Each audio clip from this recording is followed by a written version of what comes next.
the Galactic Council discovered humanity, they were horrified. They offered us perfect utopia worlds, no death, no disaster, no danger. But Ambassador Elias Kane looked them dead in the eyes and said, "Earth is perfect the way it is."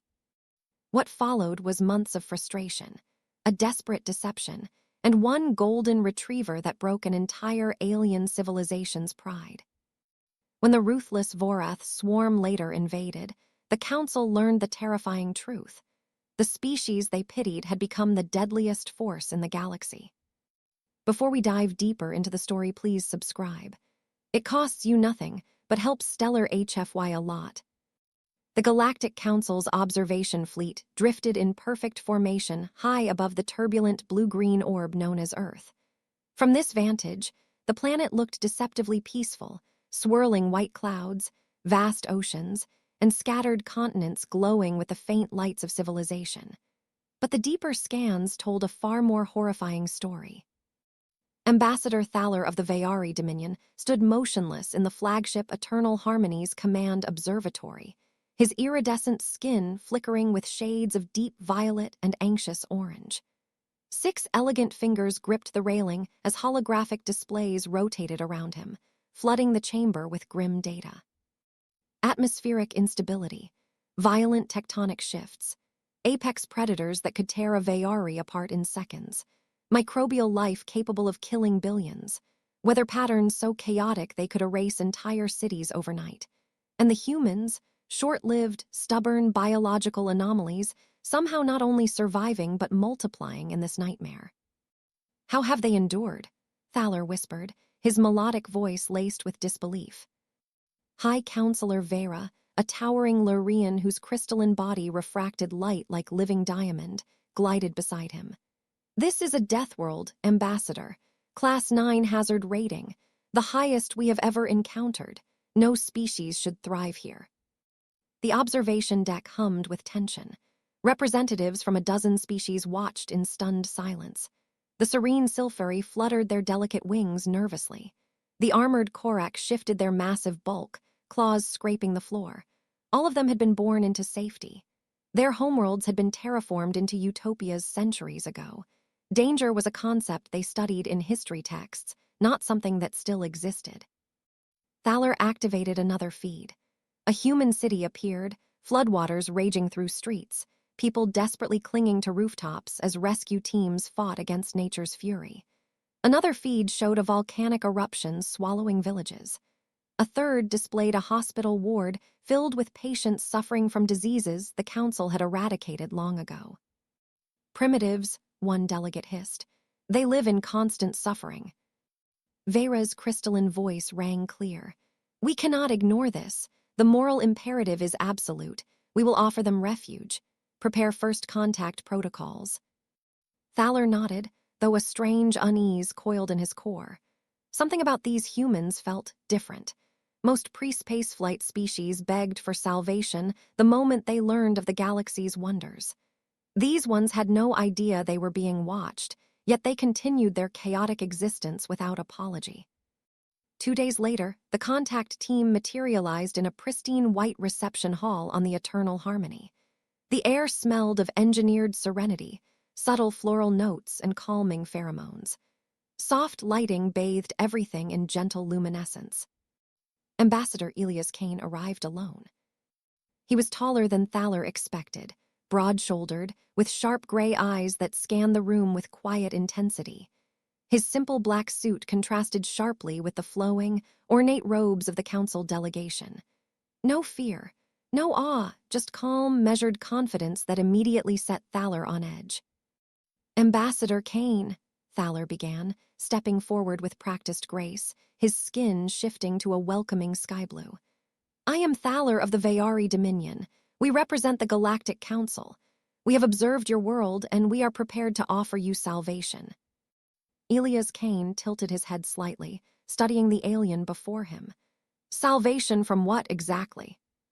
The holographic displays bloomed like deadly flowers around them. One by one, perfect paradise worlds materialized in stunning detail. Thaler narrated each with rising pride. Paradise 3, endless temperate meadows.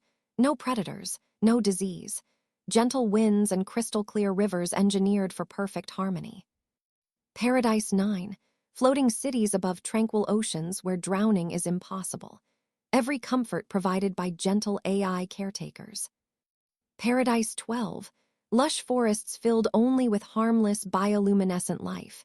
We have removed every threat, toxic organisms, dangerous weather, even the concept of natural disaster. The images were breathtaking. Each world was a masterpiece of galactic engineering. Billions could live there in eternal peace, never knowing hunger, fear, or pain. Thaler smiled benevolently. We have prepared enough transport vessels to relocate your entire species within weeks. Your children will grow up safe. Your people will finally be free from the horrors of Earth. The council delegation waited, expecting gratitude, tears, overwhelming relief. Instead, Elias Kane laughed. It was a low, genuine sound that echoed through the pristine chamber like a crack of thunder. Several delegates flinched. With all due respect, Ambassador Thaler, Elias said, his gray eyes steady, Earth is perfect the way it is. A stunned silence swallowed the room. Thaler's skin flared bright orange with indignation. Perfect! Your species dies by the thousands daily from preventable causes. Your own weather systems murder innocents. Your ocean's claim lives without mercy. Your biology is riddled with defects that cause endless suffering. How can you possibly call that perfect? Elias met his gaze without flinching. The human's calm felt almost dangerous now. Because those dangers forged us. Every challenge, every storm, every hardship pushed us to become stronger, smarter, and more resilient. Remove the fire, and you're left with creatures who cannot tolerate heat. Thaler's hands trembled. He gestured sharply, and new horror footage appeared. Children lost in tsunamis, cities reduced to rubble by earthquakes, soldiers bleeding in pointless tribal wars. Look at this suffering. Thaler's voice rose, cracking with frustration. We eliminated all of this from our societies millennia ago. Why would you reject paradise for this? Elias stared at the images for a long moment. When he finally spoke, his voice was quiet but carried the weight of mountains. Because those images only show part of the story. They don't show the communities that come together after disaster. They don't show the innovation born from necessity. They don't show the courage it takes to stare into the abyss every single day and still choose to build, to love, to dream. He turned back to Thaler, eyes hard. Your utopias sound beautiful, Ambassador, but beauty without teeth is just decoration. Earth has teeth, and so do we. The first negotiation session ended in tense deadlock. As Elias Kane was escorted back to his shuttle, Thaler watched him go with clenched fists. The human never raised his voice. He never showed weakness. Yet his refusal felt like a blade pressed against Thaler's throat. Later that cycle, alone in his private quarters, Thaler stared at a live feed of Earth. Massive storms swirled over its oceans, lightning illuminating the darkness below. Somewhere down there, humans were fighting, struggling, and refusing to surrender to a universe that wanted them dead. Thaler's skin pulsed with a mix of anger and something colder, fascination. These humans were not ignorant primitives. They were dangerous. And for the first time in his long career, Ambassador Thaler felt genuine fear. Weeks blurred into months aboard the Eternal Harmony. The once calm diplomatic corridors now crackled with barely contained frustration. Ambassador Thaler had requested, no, demanded daily sessions with Elias Kane. Each meeting grew sharper, like a blade being slowly honed against stone. The latest session took place in the Council's Grand Debate Hall, a vast chamber with floating crystalline platforms and a panoramic view of Earth rotating below. The planet's storms seemed more violent today, as if mocking the proceedings. Thaler stood at the center podium, his iridescent skin flickering between deep crimson and frustrated yellow. Behind him, massive holographic displays played a relentless montage of human suffering. A village buried under a landslide, families mourning victims of a hurricane, children hospitalized with diseases the galaxy had forgotten. 247,000 humans died last year from natural disasters alone, Thaler announced, his melodic voice now edged with steel.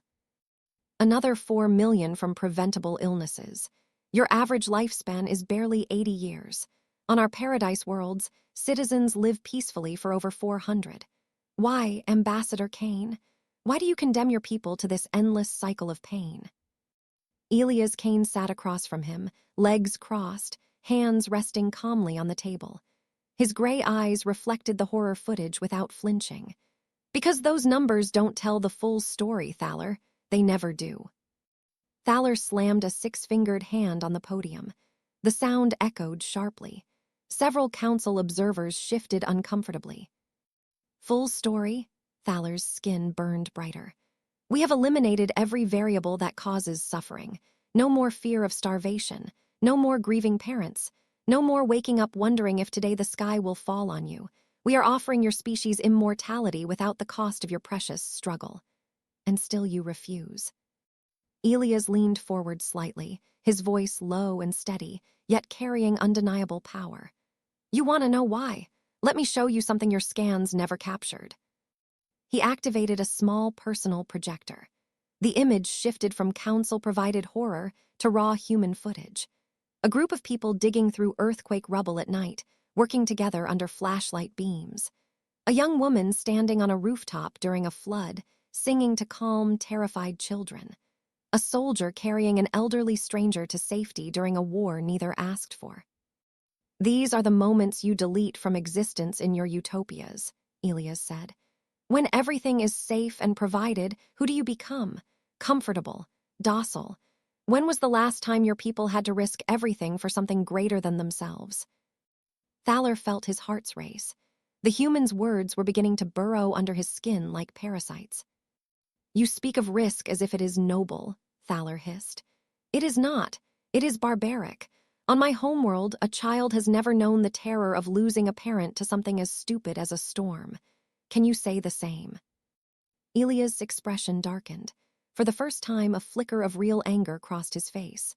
I lost my younger brother to a flash flood when I was 14. I watched the water take him. For years, I had nightmares about it. He paused, letting the words hang heavy in the air. But that pain taught me something your perfect worlds never could. It taught me to value every single day, to fight for the people around me, to stand up when others fall. The chamber fell into heavy silence. High Counselor Vera watched from the observation gallery above, her crystalline form glowing with growing impatience. Whispers spread among the delegates. Some were already suggesting more direct solutions. After the session, Thaler followed Elias into the private observation lounge overlooking Earth. The human stood at the window, hands clasped behind his back, watching a massive typhoon spinning over the Pacific. Be honest with me, Kane, Thaler said quietly, dropping all diplomatic pretense. Are you afraid? Afraid that if your people taste true safety, they will become weak? Or is this nothing more than primitive pride? Elias turned slowly. His gray eyes locked onto Thaler with unnerving intensity. Fear is part of being alive, Thaler. The difference is we don't let it rule us. Your species removed fear so completely that I wonder, what would happen if real danger ever came knocking on your door? Thaler's skin flashed white with indignation. We are beyond such threats. Our technology protects us. Our society is harmonious. Until it isn't, Elias replied softly. That night, Thaler could not rest. He paced his quarters, replaying every conversation. The human's stubbornness was no longer merely annoying, it was becoming an obsession. Every rejection felt like a personal insult to the entire Galactic Council. To him. He reviewed classified reports. The Council was losing patience. Some factions were already discussing bypassing the humans' refusal entirely. Orbital transport fleets could be mobilized. A gentle but firm relocation. For their own good, of course. Thaler rejected the idea, not out of morality but pride. He would break Elias Kane. He would make the humans see reason. In the following weeks, Thaler escalated his tactics. He arranged private tour of paradise worlds via immersive neural links. Elias experienced perfect, pain-free lives, children laughing in eternal spring, artists creating without pressure, scientists exploring without risk. "You could have this," Thaler whispered during one session, his voice almost pleading now. "Your daughter could grow up without ever knowing what cancer is. Your wife would never have to fear losing you to some meaningless accident." For a brief moment, something flickered in Elia's eyes. A shadow of doubt. Thaler's heart surged with hope. But then the human smiled sadly. And what would she become in that world? Would she know what it means to be brave, to overcome, or would she simply exist? Thaler's frustration finally boiled over. He stepped close to Elia's, closer than protocol allowed, his tall frame looming. "You are dooming your species out of arrogance," he snarled. "One day, when your precious Earth finally kills enough of you, you will beg us for the salvation you rejected. And I wonder, will we still be generous?" Elias didn't step back. Instead, he met Thaler's gaze with steel. "Threats now, Ambassador. That's how your perfect society handles disagreement." The tension in the room became suffocating. Security drones hummed closer, sensing rising hostility. Thaler pulled back, breathing heavily. His skin had turned a deep, furious purple. As Elias left for his shuttle, Thaler stared at the closing doors. His mind was already shifting. Diplomacy was failing. It was time for something else. In the shadows of the eternal harmony, Thaler began drafting a new proposal to the High Council. A final gambit, a deception that would force the humans to understand. He looked down at Earth once more.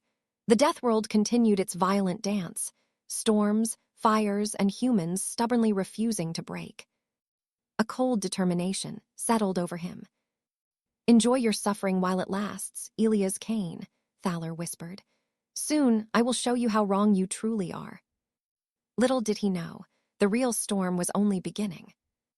The tension aboard the Eternal Harmony had become a living thing, thick, suffocating, and electric. 6 long months of diplomatic failure had pushed the Galactic Council to its breaking point. Ambassador Thaler stood before the High Council in the sealed apex chamber, his iridescent skin pulsing with a mix of determination and barely concealed desperation. High Counselor Vera's crystalline form glowed with cold authority as she reviewed Thaler's classified proposal. "A deception? You wish to fabricate an entire first contact scenario on Paradise 7. "Yes," Thaler replied, his voice steady despite the storm inside him. "The humans respond to struggle and authenticity. If we show them a primitive species living in perfect harmony, peaceful, safe, unburdened, they will see the truth. Elias Kane cannot ignore living proof." The chamber buzzed with uneasy murmurs. The armored Korak delegate slammed a heavy fist on the table. "This borders on unethical. We do not deceive new species." "But this is for their own salvation," Thaler countered sharply. "Every day we delay, more humans die on that cursed rock. My proposal uses only holographic projectors, behaviorally programmed androids, and environmental controls. No real harm, only revelation." Vera studied Thaler for a long moment. The human's stubbornness had become an embarrassment to the entire council. Whispers of forced relocation were growing louder in private sessions. Thaler's plan offered a cleaner path. "Approved," Vera finally declared. "But know this, Ambassador, if this fails, the consequences will fall on you." Thaler bowed deeply, hiding the dark satisfaction blooming in his chest. This was no longer just diplomacy. This was personal. Over the next 3 weeks, Paradise 7 became a masterpiece of deception. The chosen world was breathtaking by design. Rolling golden plains under twin suns, crystal-clear lakes reflecting pastel skis, and forests glowing with gentle bioluminescent life. Every dangerous element had been stripped away. No predators, no venomous creatures, no unpredictable weather. The Council's engineers worked tirelessly, deploying hidden projector arrays and thousands of lifelike androids programmed as a gentle herbivore species called the Luminari. Thaler oversaw every detail with obsessive precision. He calibrated the androids, fear responses himself, especially toward anything with teeth or claws. He wanted the contrast to be undeniable. When the invitation was sent to Elia's Kane, Thaler made sure his message dripped with sincerity. Ambassador Kane, we have discovered a young, peaceful species on a pristine world. Given your people's apparent fascination with untamed environments, we thought you might wish to observe first contact protocols. Perhaps this will bridge our understanding. Elia's reply was characteristically brief. We accept. The day of the operation arrived. Thaler waited at the landing zone on Paradise 7, heart sacks pounding. His team was hidden in concealed observation bunkers. Drones hovered silently. Everything was perfect. The human shuttle descended through the clear skis like a blade. When the ramp lowered, Elia's Kane stepped out first, wearing his usual dark suit and that infuriating calm expression. Behind him came two aides, and then Thaler froze. A medium-sized golden-furred creature bounded down the ramp, tail wagging furiously. It wore a simple harness. Bright eyes, open mouth showing teeth, panting tongue. What is that? Thaler whispered into his hidden comm. Elias noticed his reaction and smiled slightly. This is Luna, our dog. She's family. I thought she might enjoy the fresh air. Thaler's skin flashed pale with instinctive revulsion. In Vayari history, creatures with teeth and claws had once been nightmarish predators. Even though Luna was clearly domesticated, the sight triggered deep ancestral alarms. He forced his color back to calm blue. Charming, he lied smoothly. Shall we proceed? The tour began under the warm twin suns. Android Luminari emerged from the forest edge, tall, graceful beings with soft, glowing skin and flower crowns.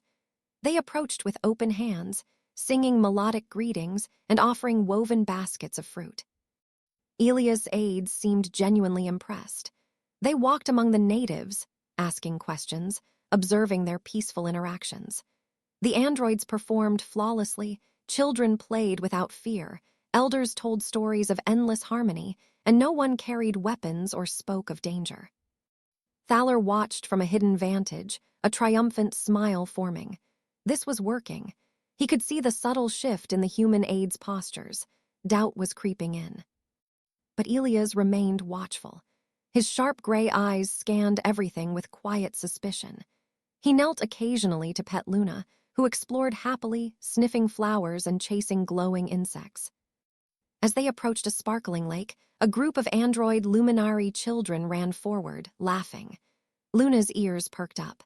She barked once, joyful, excited, and bolted toward them, tail spinning like a golden whirlwind. The reaction was immediate and catastrophic.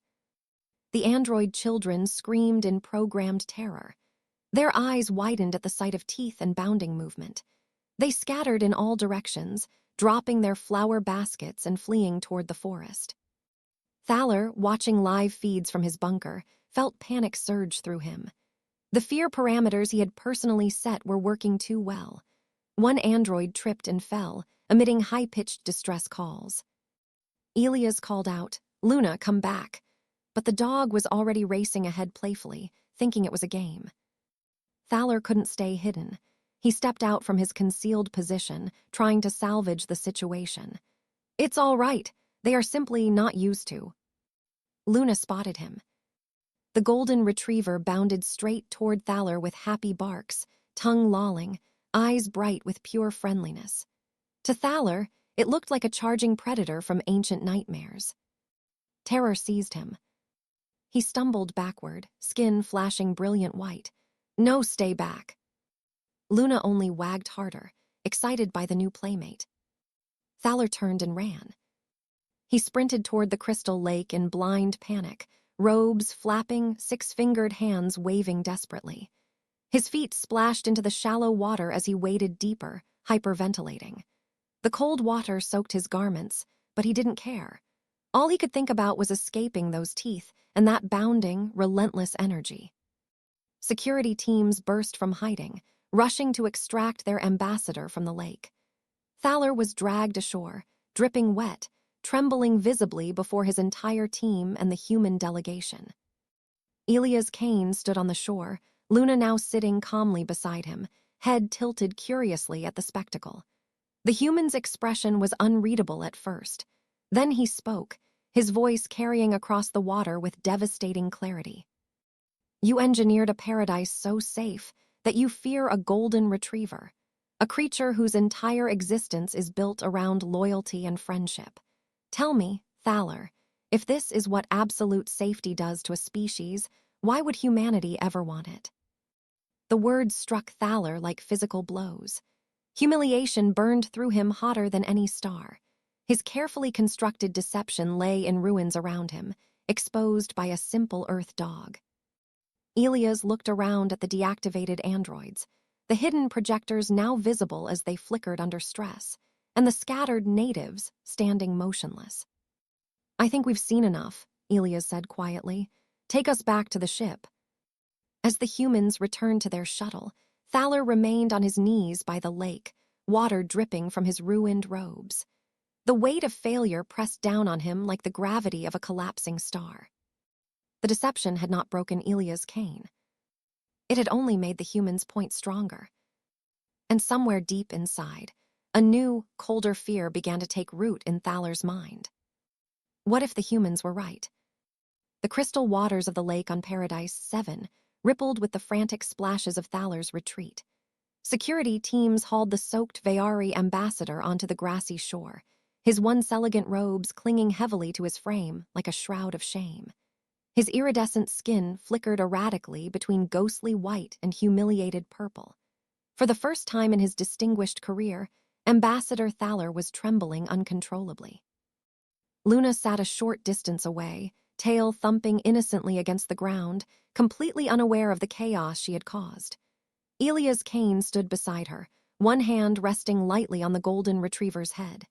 His gray eyes were calm, but there was a sharp edge beneath that composure, disappointment mixed with something deeper. Pity. The android Luminari stood motionless now, their programming frozen mid-panic. The holographic projectors flickered and glitched under the stress of the unexpected event, revealing the mechanical scaffolding beneath the illusion. The entire paradise had become a stage with the curtains torn down. Ambassador Thaler, Elias said, his voice carrying across the shore with quiet authority. This was never about first contact with a new species, was it? Thaler pushed away the helping hands of his security detail and rose unsteadily. Water streamed from his sleeves as he pointed a shaking finger at Luna. That creature, it attacked. She ran toward you with joy, Elias interrupted. A dog, a friendly, domesticated animal that humans have lived beside for thousands of years, and your entire operation collapsed because of it. High-pitched alarms began sounding from hidden bunkers as council overseers realized the deception had been fully exposed. Thaler's hearts hammered wildly. This was supposed to be his masterpiece, the moment Elia's cane would finally break and see the superiority of galactic civilization. Instead, it had become his greatest humiliation. A shuttle from the Eternal Harmony descended rapidly, its landing thrusters kicking up golden dust. High Counselor Vera emerged flanked by armed guards, her crystalline body refracting light in sharp, angry patterns. Explain this failure, Thaler, she demanded, her voice like cracking ice. Before Thaler could respond, Elias stepped forward. There is nothing to explain, Counselor. We were brought here under false pretenses to witness your version of perfection. And what we found was a civilization so sterilized of risk that even a harmless dog triggers mass panic. Vera's glow intensified. This was a well-intentioned demonstration. No, Elias cut in, his tone growing colder. This was manipulation. You couldn't accept our refusal, so you built a theater to prove your point, and the star of your show ran screaming from a golden retriever. Thaler's skin burned with rage and shame. He wanted to shout to defend himself, but the words stuck in his throat. Deep down, a terrifying realization was forming. What if the humans were right? What if their paradise worlds had not elevated them, but hollowed them out? The return journey to the flagship was suffocating. Elias and his team remained silent in their section of the shuttle, Luna curled peacefully at their feet. Thaler sat across from them, still damp, avoiding eye contact. Every time Luna shifted or sighed contentedly, Thaler's muscles tensed involuntarily. Back aboard the Eternal Harmony, an emergency session was convened immediately. The grand debate hall was packed with delegates from every major species. Accusations flew like blades. "You have embarrassed the entire council," roared the Korak delegate, slamming his armored fist. Thaler stood at the center, head bowed. "I only sought to show them the truth. Their stubbornness is dooming their species." "And yet," Elias Kane said from the human observation platform, his voice amplified across the chamber, "your truth crumbled at the sight of one friendly animal. How would your perfect citizens react to a real threat, a real predator, a real war?" The chamber fell into stunned silence. Elias continued, his words striking with dramatic weight. "You removed every danger from your worlds, every challenge, every opportunity to grow stronger, and now you fear what you cannot control. Earth's dangers didn't break us. They forged us into something capable of facing the universe as it truly is, not as you wish it to be." Thaler met Elias' gaze for the first time since the lake. The human's eyes held no triumph, only a heavy solemnity that unsettled Thaler more than any insult could. That night, Thaler did not sleep. He stood alone in the observation lounge, staring down at Earth. Massive storms continued their violent ballet across the oceans. Lightning flashed. Somewhere below, humans were surviving, thriving, even in conditions that would have driven his own people to extinction. Doubt gnawed at him like a living parasite. He replayed the lake incident endlessly in his mind. The barking, the wagging tail, the sheer, uncomplicated joy of the dog, and his own primal terror. A priority alert suddenly chimed on his personal console. Thaler opened the classified briefing with trembling fingers. Vorath swarm activity detected. The insectoid empire on the galactic fringe had begun mobilizing. Reports suggested probing attacks on distant outposts. The Vorath were known for their brutality, consuming biomass, enslaving survivors, leaving nothing but stripped worlds behind. The Council's military analysts rated the threat as manageable with current defenses. But Thaler felt a chill crawl down his spine. The Council's defenses were ceremonial. Their soldiers had never fought real battles. Their weapons were designed for parades, not war. He looked again at Earth, those scarred, stubborn humans who refused paradise. "What have we done?" he whispered. The following days brought more tension. Diplomatic relations froze. Elias Kane maintained polite but firm distance, rejecting every new offer of relocation. Meanwhile, council factions grew more radical. Some spoke openly of compulsory humanitarian intervention. Thaler found himself haunted by nightmares, golden-furred monsters chasing him through perfect meadows, while human laughter echoed in the distance. During one final private meeting, Elias confronted him directly in the observation lounge. "You still don't understand, do you?" Elias said. "We're not rejecting your help out of spite. We're rejecting the cost of accepting it. Look at yourself, Thaler. One dog broke your entire worldview. What would real adversity do to your people?" Thaler's voice cracked. "We are safe. We are harmonious." "For now," Elias replied darkly.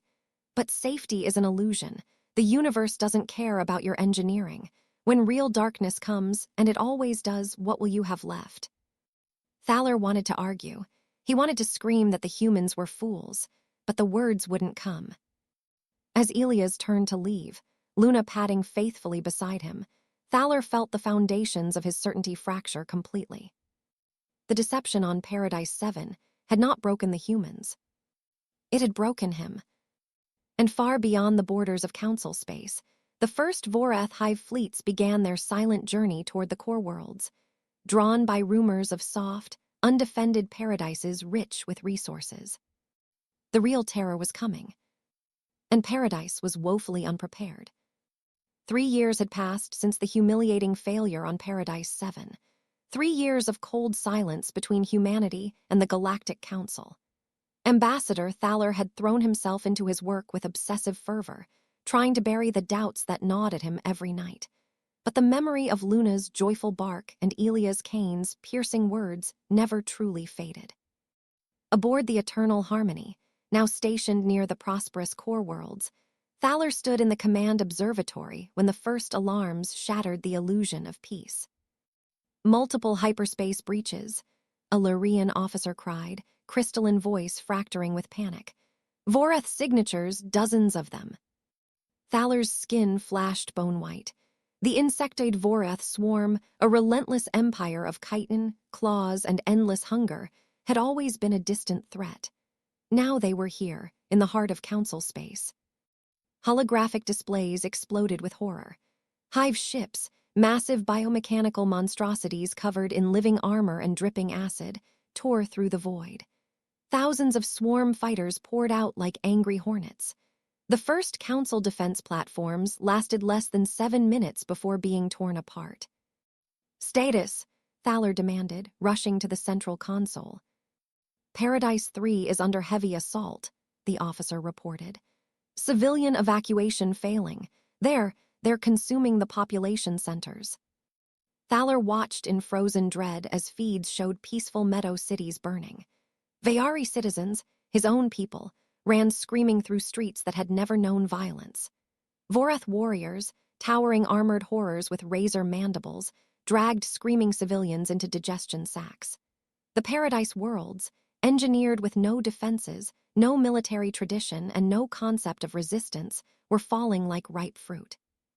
High Counselor Vera appeared on every channel, her voice trembling. "All Allied forces, this is a Code Omega emergency. We are under invasion. Repeat, we are under invasion." Thaler staggered back as another report came in. The Eternal Harmony itself was now targeted. 3 massive hive ships were closing fast, escorted by swarms of fighters. "Raise shields, all weapons online," he shouted, but even as he gave the order, he knew how useless it was. The flagship's armaments were ceremonial, beautiful energy lances designed for parades, not brutal warfare. The ship shuddered violently as the first enemy volleys struck. Alarms screamed. Bulkheads buckled. Thaler was thrown to the deck as explosions ripped through the engineering sections. Through the viewport, he watched a nearby silvery cruiser disintegrate in a silent fireball, its delicate winged crew spilling into the void. "Send distress calls on all frequencies," Thaler ordered, pulling himself up. "Beg for aid, anyone." Panic spread like wildfire through the council fleet. Species that had known nothing but safety for centuries now faced extinction. The Korak warriors, once proud, fired wildly with ineffective weapons. The serene Lurians broadcast desperate pleas for mercy that the Voreth ignored. Thaler retreated to an escape pod bay as the Eternal Harmony began to break apart. His hands shook while sealing the pod. As it launched, he stared back at the dying flagship, the symbol of galactic harmony reduced to burning wreckage. Floating in the cold silence of space, Thaler activated the distress beacon again and again. "Please, any species. The Voreth are slaughtering us. We have no defenses. We beg you." Static answered him. Most council worlds were already overrun. The Voreth didn't negotiate. They consumed. In his pod, Thaler experienced true terror for the first time. Not the shallow fear from Luna's bark, but deep, primal dread. His perfect life, his utopian ideals, his certainty, all of it was ash. The engineered safety he had tried to force upon humanity had left his entire civilization defenseless. Hours blurred into a nightmare. Thaler drifted among debris fields, watching distant paradise worlds burn on long-range scanners. Billions were dying because they had never learned how to fight. Then, new signatures appeared on his pod's limited sensors. Dozens of them, then hundreds. They were ugly vessels, scarred, utilitarian, bristling with weapons that looked like they had seen real use. No elegant curves, no pristine white hulls, just brutal, battle-hardened warships moving with predatory purpose. Human ships. Thaler's hearts nearly stopped. He opened a channel with trembling fingers. "Human vessels, this is Ambassador Thaler of the Galactic Council. We need help." For a long, agonizing moment, there was silence. Then a familiar voice responded, calm, steady, and carrying the weight of inevitability. "This is Ambassador Elias Kane aboard the Resolute. We received your distress calls. Thaler could barely speak. The Vorath, they're destroying everything. Our worlds, our people. We know, Elias replied. There was no triumph in his voice, only grim resolve. We're engaging now. What followed was a symphony of controlled violence that Thaler would never forget. Human warships accelerated with terrifying speed, tearing into the Vorath formation. Railguns and missiles, primitive by Council standards yet brutally effective, ripped through living hive armor. Human fighters, piloted by men and women who had trained in Earth's dangerous skis, danced through enemy swarms with lethal precision. Boarding parties in powered armor stormed hive ships, fighting in brutal close quarters where the Vorath had always dominated. Thaler watched in stunned awe as a massive Vorath dreadnought, which had shrugged off Council weapons, exploded under sustained human fire. Another hive ship was cracked open by nuclear-tipped torpedoes, weapons the Council had long banned as barbaric. On the ground of Paradise 9, human dropships descended like thunder. Marines in scarred armor pushed back Vorath ground forces with disciplined ferocity. They fought not for glory, but with the same stubborn refusal to surrender that Elias had shown in every negotiation. Thaler's escape pod was eventually recovered by a human frigate. When he stepped aboard, exhausted and broken, Elias Kane waited for him in the hangar bay.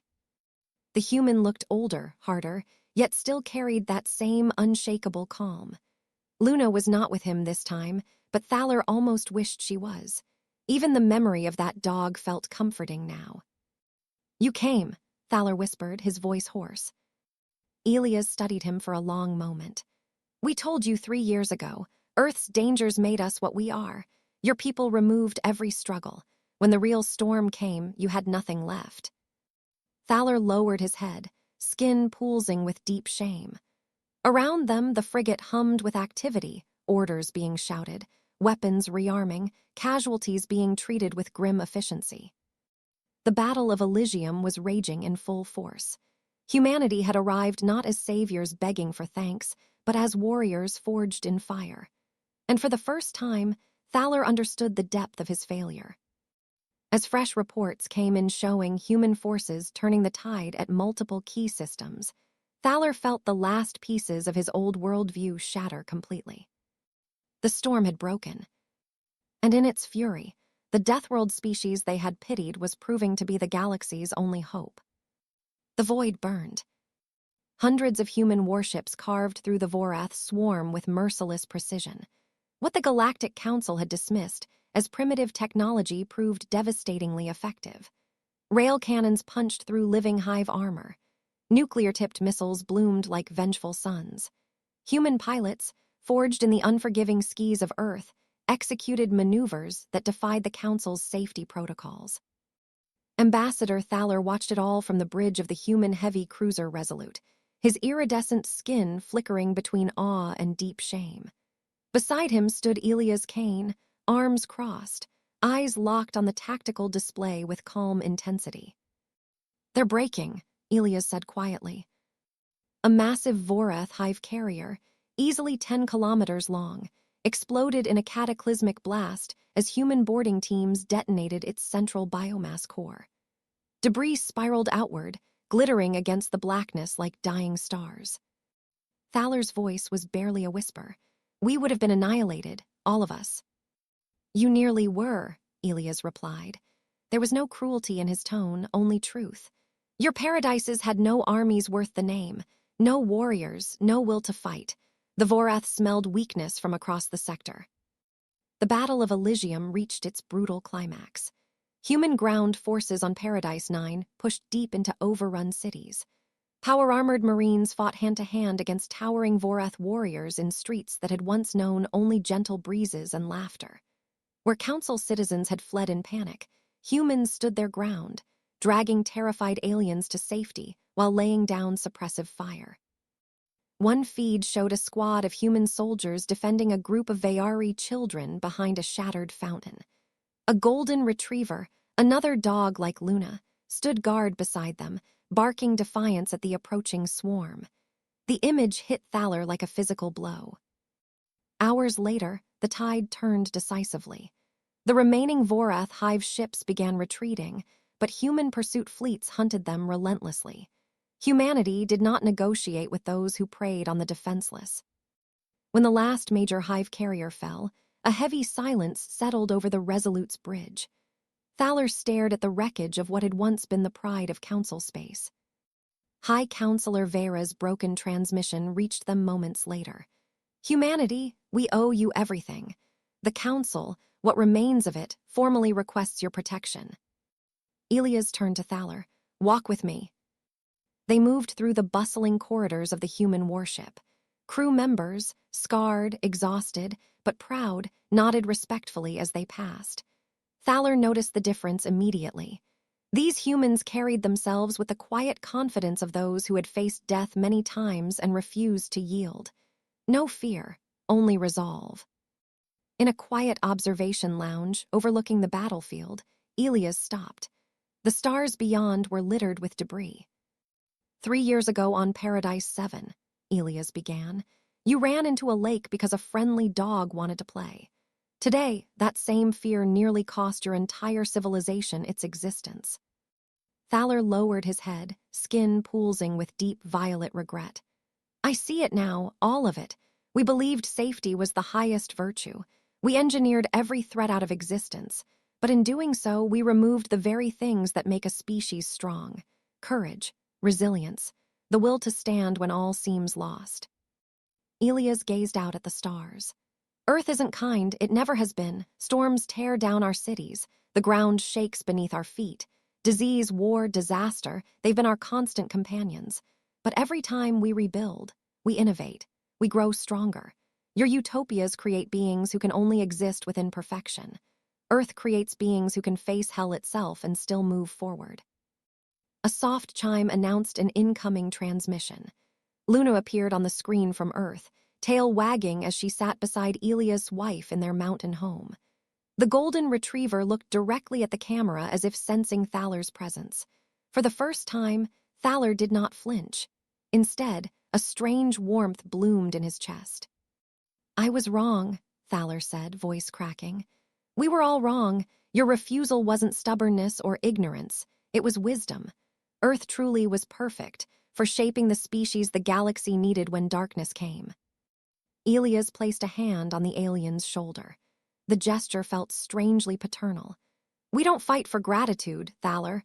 We fight because we know what it's like to be the only ones willing to stand between the innocent and oblivion. That's what Earth gave us." In the weeks that followed, human relief fleets poured into Council space. Engineers who had rebuilt after earthquakes now restored shattered paradise worlds. Doctors who had fought pandemics on Earth treated billions of traumatized citizens. Most importantly, human military advisors began the long process of teaching the Council how to defend themselves. Thaler became a voice for change within the recovering Council. He advocated for a new doctrine, one that no longer forced paradise upon every species, but asked a single, profound question instead. Do you wish to remain comfortable, or do you wish to become strong? At the grand reconvene on the repaired Eternal Harmony, Thaler stood before the assembled delegates. His skin glowed with quiet determination. "We once pitied humanity," he declared. "Now we owe them our survival. Let their example guide us. Not every world needs to be a utopia. Some worlds must remain crucibles." Elias Kane watched from the human delegation, expression unreadable but satisfied. Years later, when new species were discovered trembling on dangerous worlds, the Galactic Council no longer offered immediate evacuation to engineered paradises. They offered a choice and shared the story of Earth. Somewhere on that blue-green death world, in a modest home nestled against mountains that still trembled with occasional earthquakes, Elias Kane sat on his porch watching the sunset. Luna, now older and graying around the muzzle, rested her head on his lap, tail thumping contentedly. A light rain began to fall, typical unpredictable Earth weather.